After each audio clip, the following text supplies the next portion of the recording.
శ్రీ పోల శ్రీ పోలా ప్రగడ సత్యనారాయణ మూర్తి గారు షేక్స్పియర్ సాహిత్య వైభవం 25వ భాగం 24-26 ఏ విధంగా అంచెలంచెలుగా షేక్స్పియర్ నాటకాలు అద్భుతమైన తత్వాన్ని ఛేదించుకున్నాయి, ఎలా ప్రకటించారు. ప్రపంచ నాటక రచయితలు అంత గొప్పవాడు లేడని ఎలా అనిపించుకున్నారు, అవన్నీ చెప్తున్నారు. ఇప్పుడు మనం మేకబెత్తలా కాకుండా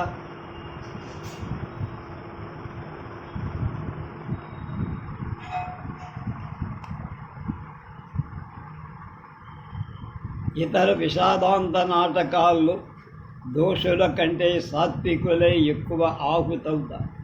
ఉదాహరణకి డెస్టిమోనా, ఒథెల్లో, ఒఫీలియా, హ్యామ్లెట్, కార్డీలియా మొదలైనవి. మేకబెత్ నాటకంలో మేకబెత్కి దురాశ మొదటి నుంచి ఉంది. అతనిలో ఉన్న ఆ బలహీనతని అంతర్గతను జ్వలింపచేసి, అంటే ప్యారడైజ్ లాస్ట్లో లాగా స్వయం నిర్ణయం కారణంగానే అదృష్ట దురదృష్టాలు, విధి, తలవ్రాత వంటి ఏ ఇతర కారణాల వల్ల నాయకులు నేరం చెయ్యటం కానీ శిక్ష అనుభవించటం కానీ జరగదు. ఘోరమైన తప్పు చేశారు, నేరం చేయాలి, తప్పు ఘోరమైన శిక్ష కూడా అనుభవం.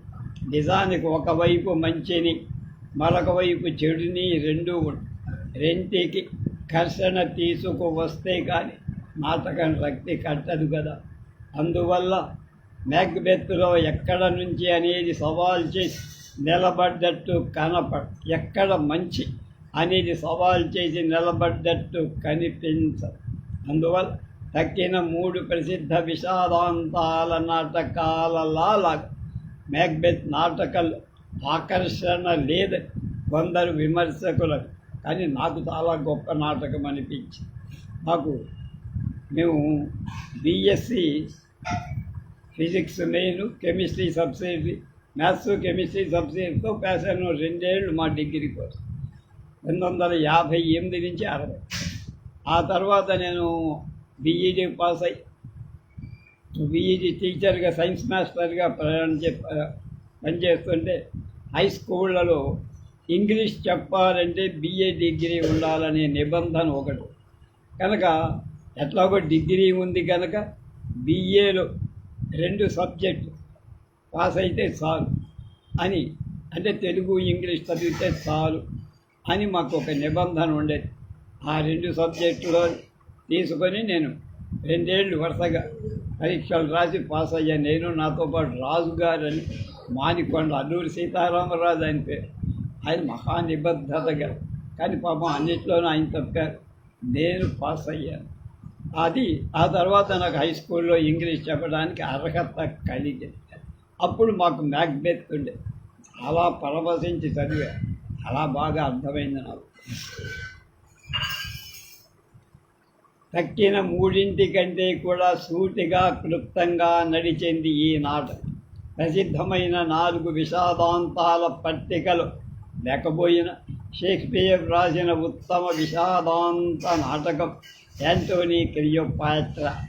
వ్యక్తి వాంఛలకు, ఆ వ్యక్తి బాధ్యతలకు వచ్చే సంఘర్షం ఈ నాటకంలో కథావస్తు. ఇది నవయుగానికి, రెనైజెన్స్కి తగినవరు. ఈ నాటకంలో శైలి, పాత్ర చిత్రణ అమోఘం అని ఇదివరకే చెప్పాం. కొరియాలనస్ ఉత్తమ అధమ తరగతుల మధ్య జనించే సంఘర్షణని షేక్స్పియర్ చిత్తి. తర్వాత సింబలిన్, వింటర్స్ టేల్, టెంపెస్ట్ వంటి విషాదమిళిత ప్రమోదాంతాన్ని రచించడం ప్రారంభించి షేక్స్పియర్ పూర్తిగా విషాదాంత రచనను విస్మరించారు. దృష్టి సృష్టి షేక్స్పియర్ రాసిన విషాదాంతాలన్నిటినీ పరిశీలిస్తే ఆ ప్రక్రియ వల్ల ఆయనకి గల దృష్టి ఏమిటో అర్థం. అయితే ఆయన తొలి రచనలు కేవలం ప్రయోగాత్మకాలు. అవి రచించే నాటికి ఆయనకి నిర్దిష్టమైన ఒక దృష్టి ఏర్పడాల. రోమన్ చారిత్రకాంశాలపై ఆధారపడి వ్రాసిన జూలియస్, యాంటోనీ, క్లియోపాట్రా, కొరియాలనస్ కూడా విషాదాంత నాటకాలు ఉదాహరణలు వ్రాయాలనే సంకల్పించినట్టు కనపడు. అందువల్ల విషాదాంత నాటకాల గురించి ఆయనకు గల దృష్టి తెలుసుకోవాలని పరిణతి నందిన 4 విషాదాంత నాటకాలని Othello, Hamlet, King Lear, Macbeth పరిగణలోకి తీసుకోవాలంటున్నారు మన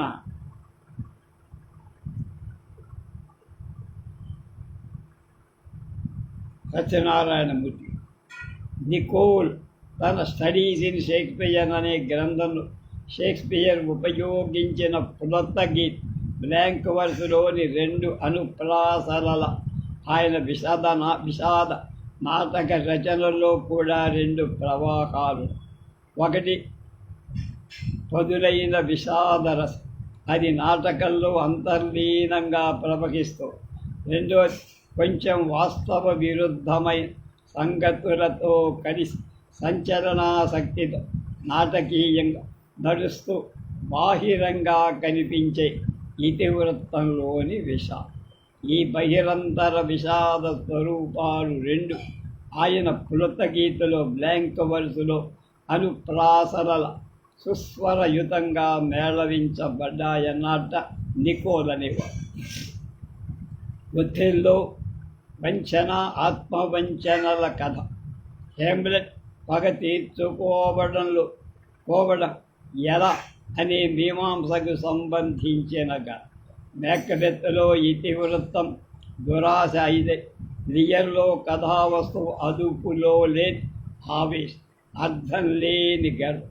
అలా ఒక్కొక్క ముక్కలో ఈ నాటకాల గురించి చెప్పడం సాహసమే కావచ్చు.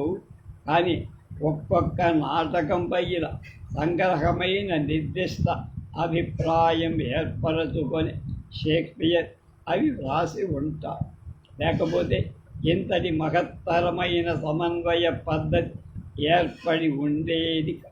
ఈ నాటకాలలో పాత్రల పరిస్థితులతో పోరాడమే కాదు, తమలో సంఘర్షణాత్మకమైన పోరాటం కొనసాగించారు. అంటే అంతర్బహిర్ సంఘర్షణను ఎదురు. హ్యామ్లెట్లోని పొలోనియస్తో, లియర్ టస్తోను ఉన్న సంబంధాల సంఘర్షణ, ఒథెల్లోకి ఇయాగోకి, ఒథెల్లో డెస్టిమోనోకి మధ్య గల భావ సంఘర్షణ, లియర్లోని దుష్ట పాత్రలకి ఉత్తమ పాత్రలకి మధ్య సంఘర్షణ, మేకబెత్కి మేకడఫ్కి వచ్చిన రాజకీయ ఘర్షణ, మేక్బెత్ దంపతులతో ఒకరి మధ్య ఒకరికి వచ్చిన అభిప్రాయ సంఘర్షణ, ఇవన్నీ బాహిరమైన సంఘర్షణ. ఇక పగ తీర్చుకోవాలని ఆవేశానికి అది ఎంతవరకు సమంజసమని అడిగే అంతరాత్మకి మధ్య సంఘర్షణ. స్వామి ద్రోహం చేసిన పాపాత్మని సర్వనాశనం చెయ్యడం లేక అమాయకురాలికి అన్యాయం చేసినందుకు మౌనంగా ఊరుకొని తను చేసిన పాపానికి శిక్ష అనుభవించటమా అని మతి భ్రమణ వరకు దారితీసే పర్యంతం లోనైన భావ సంఘర్షణ. అతిథిని చంపడం పాపం అని అంతరాత్మ చెప్పినట్టు ఊరుకోవడం, రాజ్యమే ముఖ్యంగా దురాశ సలహాను పాటించడం అనే మానసిక సంఘర్షణ, ఇవన్నీ అంతర్సంఘర్షణ. హేమ్లెట్లో బాహ్య సంఘర్షణ, లియర్, ఒథెల్లోలో అంతర్సంఘర్షణ షేక్స్పియర్ సూచించాడే కానీ అది వివరించలే. ఏమైనా షేక్స్పియర్ విషాదాంత నాటకాలు అంతర్సంఘర్షణ ఒక ముఖ్యమైన లక్షణం. విషాద నాయకుడు బ్రాడ్లీ చెప్పినట్టు షేక్స్పియర్ విషాదాంత నాటకాలు ఒకే పాత్రకి సంబంధించిన కథ. ఆ పాత్రే ఆ కథకి సర్వం. విషాదం యొక్క ఛాయ విస్తృతంగా దట్టంగా పరచుకోవాలంటే ఆ పాత్ర సంఘంలో ప్రముఖుడైనదే సరి. అతని దుఃఖం సమాజం యొక్క దుఃఖము. అందుకే షేక్స్పియర్ తన విషాద నాయకుల్ని చాలా జాగ్రత్తగా ఎన్నుకు. హ్యామ్లెట్ యువరాజ్, ఒథేలో సేనాని, మ్యాక్బెత్ ఒక ప్రభు, లియర్ ఒక రాజు. అంతేనా? యాంటోనీ ఒక సేనానాయక్, రోమియో ఒక సంపన్న గృహస్థుడి బిడ్డ. ఈ విధంగా విషాద నాయక్ ప్రముఖ స్థానాలు ఆక్రమించిన వారు కావడం వల్ల వారి పతనం కూడా అంతే ప్రముఖంగా. అలా ప్రసిద్ధుడైన వ్యక్తిని తన కథానాయకుడిగా తీసుకోవడం కొన్ని అధిక ప్రయోజనాలు నాటకకర్తకి లభి. అలాంటి నాయకుడు అసాధారణమైన వ్యక్తిత్వం ఉంది. అతని ప్రకృతి కూడా అపూర్వంగా ఉంది. అతడు ఏ దేవలోకం నుంచో దిగి వచ్చిన వ్యక్తిగా, మనకు పరిచయస్తునిగా, మన చుట్టూ ఉన్న సంఘంలోని వ్యక్తిగానే ఉంటుంది. అందువల్ల అతని పట్లే ప్రేక్షకుడు ఆత్మీయత, సానుభూతి ఉంటుంది. దాంతో అతని కష్ట సుఖాలు తమవిగా, అతని బాధలు తమవిగా, అతని గాథ తమదిగా భావించి ఉత్సాహం చూపించడము, కన్నీరు కార్చడము. అంటే నాటకం రక్తిగట్టి విజయవంతం అవుతుందన్న మరోమాట. షేక్స్పియర్ విషాద నాయకుడు సమర్థుడు, శక్తివంతమైన ఎన్నో మంచి గుణాల మధ్య విధివశాత్ ఒకే ఒక బలీయమైన బలహీనత కలదు. అది సందిగ్ధత కావచ్చు, అనుమానం, ఆవేశం, దురాశలు ఏదైనా కావచ్చు. అది ఎంత బలమైందంటే అతనిలో ఉన్న అన్ని మంచి గుణాలు మబ్బులా కప్పేసి అతని జీవితాన్ని ప్రళయం వైపు పరిగెత్తిస్తాయి. నాయకుడిలో ఉండే ఈ బలహీనత నాటకానికి బలమవుతారు. ఈ బలహీనత కూడా గంభీరంగా ఉండి దానివల్ల ఏర్పడ్డ పతనం వల్ల ప్రేక్షకుడిలో కరుణ, భయం, ప్రశంస కలుగుతాయి. పోస్తుమస్ షైలాకులు విషాద నాయకులుగా భాషించకపోవటానికి కారణం వారిలో బలహీనత, శక్తివంతంగా దృఢంగా లేకపోవడం. అందుకే సింబలిన్, మర్చెంట్ ఆఫ్ వెనీస్ నాటక విషాదాంతాలు అయ్యే అవకాశం తప్పి పోస్తుమస్ స్థానంలో ఒథేలో కనుక ఉండి ఉంటే తన భార్య శీలం గురించి అవమానకరంగా మాట్లాడి ఇయోషియోమోన్ కళంకితాన్ని తాను అనుమానించిన ఇమోజన్ను కాని ఈ విధంగా ఉదాసీనత వహించి వదిలివేయ వెంటనే చంపేస్తాడు. అలాగే శైలాకు తాను పతనం చెందినప్పుడు గంభీరంగా ఉండకుండా దీనాలాపాలు ప్రారంభించి దాంతో దీప్తి కోల్పో. పోస్తుమస్ శైలాకలను బట్టి విషాద నాయకుల స్వరూపం ఎలా ఉంటుంది అనే విషయంలో మనకు ఒక నిశ్చితాభిప్రాయం లభిస్తుంది. మ్యాక్బెత్ మంచి గుణాలు కానీ, దోషం చేసినందుకు బాధపడటం కానీ, అతిథిగా వచ్చిన డంకన్ని చంపిన తర్వాత కూడా లేదు. అందువల్ల ఆ పాత్ర ప్రేక్షకులలో కరుణ రేకెత్తించకపో. అందువల్ల ఇతరేతరమైన సంఘర్షణ మ్యాక్బెత్ జీవిత ప్రవేశపెట్టి అతన్ని దయనీయమైన పాత్రగా షేక్స్పియర్ తీర్చిది. సింహావలోకనం చేస్తే తన విషాద నాయకుడు మంచివాడు కావాలనే నియమం షేక్స్పియర్ ఏం పెట్టుకోవాలా. మ్యాక్బెత్ మరి మంచివాడు కదా కాదుగా. మిగిలిన ఉత్తమ గుణాలు ఎన్ని ఉన్నా ఒకే ఒక ప్రమాదకరమైన లోపం వల్ల పతనం చెంది ఒక మహోన్నతుడు, మహామహితాత్ముడు షేక్స్పియర్ తన విషాదాంత నాటకంలో నాయకుడిగా తీసుకున్నాడనిపిస్తుంది. అరిస్టాటిల్ మార్గం కూడా విషాదాంత నాటకంలో ఒక ఉదారమైన వ్యక్తి నాయకుడిగా, అతనిలో ఒక పెద్ద లోపం ఉండి ఆ లోపం వల్ల భయంకరమైన పతనం ఏర్పడి తన విషాదాంతాలు షేక్స్పియర్ ఈ అరిస్టాటిల్ మార్గాన్ని అనుసరించి. అయితే ఈ నియామకాలు మరో విశేషం చేర్చారు. అది ఏమిటంటే నాయకుడికి తన చుట్టూ ఉన్న పరిస్థితుల విడదీయల విషాదకరమైన అనుభవం. అది షేక్స్పియర్ విషాదాంత నాటకాలు స్పష్టంగా కలిపి ఒక దృఢ నిశ్చయానికి రాలేక అంతరాత్మ ప్రబోధం, సందేహాల మధ్య అల్లాడిన హేమ్లెట్, దిశిత పరిశీలన సూక్ష్మగ్రహణ, పాలీనత లేని ఒత్తిళ్ళు, గుణగ్రహణ శక్తి, దోష పరిశీలన, నైశిత్యం లేని నిజ, అవధులు లేని దురాశ, అంతరాత్మని అణుస్తూ ప్రలోభాన్ని మాత్రం అణచలేని బ్యాక్బెత్ ఆయా పరిస్థితులలో ఆయా విధంగా ప్రవర్తించ కనుకనే విషాద పరిస్థితులు సృష్టించ వారి అనుబంధం మరో భిన్న పరిస్థితిలో అయితే విషాదం ఉత్పన్నమయ్యేది. ఉదాహరణ, ఒథెల్లో స్థానంలో హేమ్లెట్ స్థితిలో ఒథెల్లో ఉంటే పరిస్థితులు మరో విధంగా మారి నాటకాలు విషాదాంతాలు అయ్యేవి కావు. విషాదాంత నాటకాల్లో నాయకుడికి చుట్టూ ఉండే పరిస్థితుల మధ్య ఉండే సంబంధం అంతటి దృఢతరమైంది అన్నమాట. నాయకుడి వ్యక్తిత్వం ప్రారబ్ధానుగతమై బలహీనతతో అనుకోని సంఘటనల ప్రభావం కూడా విషాదాంత నాటకాలు విశేషంగా ఆ సంఘటన అలా జరగటం వల్ల నాటకం విషాదాంతం అయ్యిందని లేకపోతే విషాదాంతం అయి ఉండేది కాదని మనకని. ఉదాహరణ, రోమియో జూలియట్ నాటక మతాధికారి పంపిన వర్తమానం రోమియోకి అంది ఉన్న జూలియట్ ఒక క్షణం ముందుగా మేల్కొన్న ఆ నాటకం విషాదాంతం అయి ఉండేది.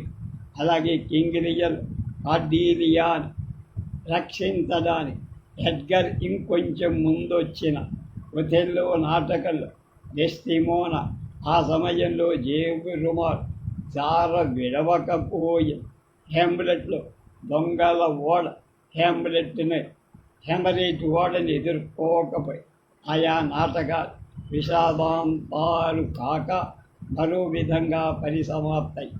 అలాంటి సంఘటనలు సకృత్తుగా మాత్రమే ఉపయోగి నటనలోని విడదీయరాని ఒక భాగంగా ఏర్పడి జీవితంలో ఇలాంటివి సహజం కనుక వీటి వాస్తవ సంఘటనలు కానీ ఆశింపజేసి నాటకాలను రసవత్తరంగా తీర్చిదిద్దడం షేక్స్పియర్లోని ప్రత్యేకత. ఈ విషాద నాయకుల ఆలోచనలని వారి అధీనంలో, ఆచరణలన్నీ విధి అధీనంలో ఉంటాయి. అందుకే నికోల్ షేక్స్పియర్ విషాద నాయకుడి వ్యక్తిత్వం అతని అదృష్టాల నుండి క్యారెక్టర్ అండ్ డెస్టినీ ఉద్గతమవుతుంది అని. ప్రమోదాంతాలు అప్పుడప్పుడు దోషులకు శిక్ష పడకుండా తప్పిపోదు. విషాదాంతాలు జరగదు. దోషులు శిక్ష తప్పించుకోలేరు. అంతేకాదు మధ్య మధ్య కొందరు మంచి వాళ్ళకు కూడా హాని జరుగుతుంది. కానీ మంచి వాళ్ళకు హాని జరగటం న్యాయమా అని మనం ప్రశ్నిస్తే షేక్స్పియర్ నాటకాలు మనకు సమాధానం ఇవ్వవు. కారణం, షేక్స్పియర్ తన నాటకాలు ప్రచార ప్రబోధాలకు సాధనంగా ఉపయోగించుకోల. బహుముఖమైన ఈ జగత్ స్వరూప సౌందర్యాన్ని చూపిస్తూ నాటకాలు లోక వృత్తాన్ని దర్పణాలు అని చెప్పడమే ఆయన. ఈ సృష్టిని విమర్శించడం ఆయన ధ్యేయమేం కాదు. అది ఎలా ఎందుకు జరుగుతుందో దాన్ని మనం శాసించడం. There is a divinity that shapes our ends అని హేమ్లెట్ అన్నదాని అర్థమది. షేక్స్పియర్ విషాదాంతాలు ధార్మిక విజయ్, పొయటిక్ జస్టిస్ ఉన్నా లేకపోతే నైతిక క్రమం, మోరల్ ఆర్డర్ మాత్రం విషాదాంత నాటకంలో మధ్య మధ్య హాస్యాన్ని, చమత్కారాన్ని చొప్పించడం షేక్స్పియర్. హాస్యం సాధారణ మూడవ అంకం తర్వాత వస్తుంది. అప్పటికి కరుణరసం స్థాయికి చేరుకొని ప్రేక్షకుడు మానసిక క్షోభతో అలసి ఆ సమయంలో వాళ్ళకి ఈ హాస్యం విశ్రాంతి ఇవ్వడమే కాదు, తారతమ్య నిరూఢిత కరుణ రసాన్ని మరింత తీక్షణం చేస్తుంది. ఈ రకమైన విశ్రాంతి ప్రాచీనమైన మత సంబంధ నాటకాలలో నోయిస్ అనే భార్య అతని స్నేహితురాలు కలిగించేది అనిపిస్తుంది. ఇక షేక్స్పియర్ విషాదాంతాలు హ్యామ్లెట్ 5వ అంకం 1వ దృశ్యంలో గోరీ తవ్వేవాళ్ళ సంభాషణ మనకి నవ్వు పుట్టేస్తుంది. Whose grave this Sirrah, mine, sir, whose is to be buried in it?